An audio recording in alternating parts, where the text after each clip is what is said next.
And this specific part, I am drying my nails in a dryer. I had to do a refill on this set. So the refill part was done, and right now I was drying the nail, okay, my middle fingernail. Now I am applying the base polish to the nail so I can add the powder.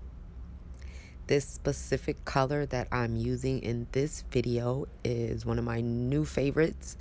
It's called Nite. It's like a really pretty, soft, shimmery pink, and it glows purple, as you guys can see.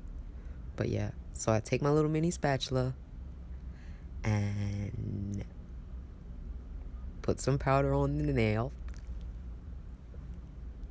The acrylic powder, I put on the nail. Boop, boop, boop, boop, boop.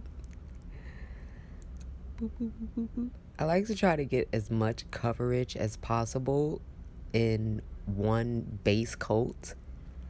Most of my sets that I have been doing contain one layer of dip powder.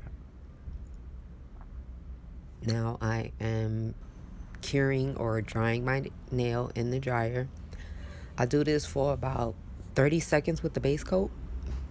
After that, I then apply the top coat, cure it for another 60 seconds, and voila, you're done.